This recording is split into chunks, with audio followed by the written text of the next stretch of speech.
ഉത്തരേന്ത്യൻ സംസ്ഥാനങ്ങളിൽ മഴക്കെടുതി അങ്ങനെ തുടരുകയാണ്. ഇപ്പോഴും മുന്നറിയിപ്പുണ്ടോ? അത് സംബന്ധിച്ച വിവരങ്ങൾ കൂടി ഒന്ന് പങ്കുവയ്ക്കാം.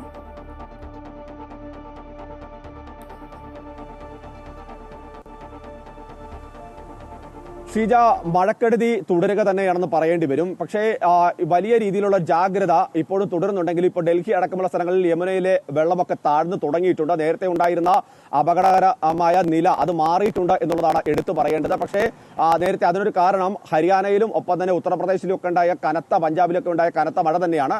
പക്ഷേ ഈ 11-ാം തീയതി വരെ അതിശക്തമായ മഴ ഹിമാചൽ പ്രദേശ്, ഉത്തരാഖണ്ഡ്, രാജസ്ഥാൻ, പഞ്ചാബ്, ജമ്മു കാശ്മീർ അടക്കമുള്ള സംസ്ഥാനങ്ങളിൽ ഉണ്ടാകുമെന്ന് തന്നെയാണ് കേന്ദ്ര കാലാവസ്ഥാ വകുപ്പ് വ്യക്തമാക്കിയിട്ടുള്ളത്. അതുകൊണ്ട് തന്നെ ഈ ജാഗ്രത തുടരണമെന്ന് വ്യക്തമാക്കുന്നു.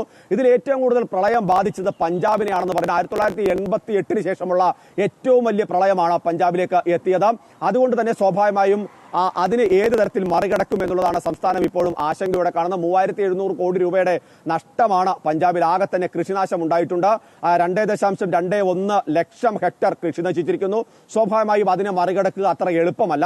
നേരത്തെ കേന്ദ്ര കൃഷിമന്ത്രി അടക്കം സന്ദർശിച്ചിരുന്നു. പ്രത്യേകിച്ച് BJP ഇന്നലെ ഇവിടെ ഡൽഹിയിലെ മുഖ്യമന്ത്രിയുടെ നേതൃത്വത്തിലടക്കം പഞ്ചാബിലേക്ക് പ്രളയധന സഹായം കൊണ്ടുപോകുന്ന സാഹചര്യം ഉണ്ടാകും. നമ്മൾ നേരത്തെ റിപ്പോർട്ട് ചെയ്ത പോലെ തന്നെ കൃത്യമായി BJP ഒരു രാഷ്ട്രീയം പഞ്ചാബിന്റെ കാര്യത്തിൽ മുന്നോട്ട് വെക്കുന്നുണ്ട്. കാരണം പഞ്ചാബിൽ ഇനി 2027 തെരഞ്ഞെടുപ്പ് വരുമ്പോൾ സ്വാഭാവികമായും കേന്ദ്ര സഹായം ഉറപ്പാക്കിക്കൊണ്ട് BJPക്ക് സ്വാധീനം വർദ്ധിപ്പിക്കുകയാണ് ലക്ഷ്യമിടുന്നത്. അതൊരു രാഷ്ട്രീയ നീക്കമായി നമുക്ക് മാറ്റി നിർത്താം. പക്ഷേ അതിനപ്പുറത്തേക്ക് കേന്ദ്ര സർക്കാരിന്റെ ഭാഗത്ത് നിന്ന് വലിയ കൃത്യമായ ഇടപെടൽ പഞ്ചാബ് അടക്കമുള്ള സംസ്ഥാനങ്ങൾ നടക്കുന്നുണ്ട്. പ്രത്യേകിച്ച് ദേശീയ ദുരന്ത നിവാരണ സേന അതിശക്തമായ ഇടപെടലാണ് ഓരോ സംസ്ഥാനത്തും നടത്തിക്കൊണ്ടിരിക്കുന്നത്.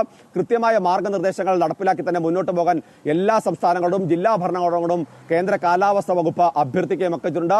ഇതിൽ ഏറ്റവും പ്രധാനപ്പെട്ടത് ഉത്തരാഖണ്ഡിലും അതുപോലെ തന്നെ ഹിമാചൽ പ്രദേശിലൊക്കെ ഉണ്ടാകുന്ന മണ്ണിടിച്ചിലാണ്. അത് ജമ്മു കാശ്മീരിൽ തുടരുന്നുണ്ട്. സ്വാഭാവികമായും വളരെ പെട്ടെന്നാണ് ഒരു ചെറിയ മഴ ഇങ്ങനെ വന്ന് നിന്ന് ആ മണ്ണ് നനഞ്ഞു കഴിഞ്ഞാൽ മണിക്കൂറുകൾക്കുള്ളിൽ ആ ഒരു ഭാഗം അടന്നു പോകുന്ന ഒരു പശ്ചാത്തലമുണ്ട്. അതുകൊണ്ട് തന്നെ അതിഗുരുതരമായ സാഹചര്യം ഹിമാചൽ പ്രദേശിലടക്കമുണ്ട്. നിരവധിയായ തവണയാണ് മണ്ണിടിച്ചിൽ. ഇപ്പോഴും ചില ആളുകളെ കണ്ടെത്താനുണ്ട്.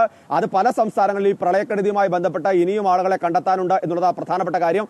പഞ്ചാബിൽ 49 പേര് മരിച്ചപ്പോൾ അതിൽ 99 പേരെ ഇനിയും കണ്ടെത്താനുണ്ട് എന്നുള്ളതാണ് പ്രധാനപ്പെട്ട കാര്യം. ഇങ്ങനെ ഓരോ സംസ്ഥാനത്തും സമാനമായ സാഹചര്യങ്ങളുണ്ട്. അതുകൊണ്ട് തന്നെ അതീവ ജാഗ്രത തുടരാൻ തന്നെയാണ് കാലാവസ്ഥാ നിരീക്ഷണ കേന്ദ്രവും ദുരന്ത നിവാരണ അതോറിറ്റിയും ഇപ്പോൾ നൽകിയിരിക്കുന്ന നിർദ്ദേശം. ശ്രീജ. ശരി പ്രശാന്ത്.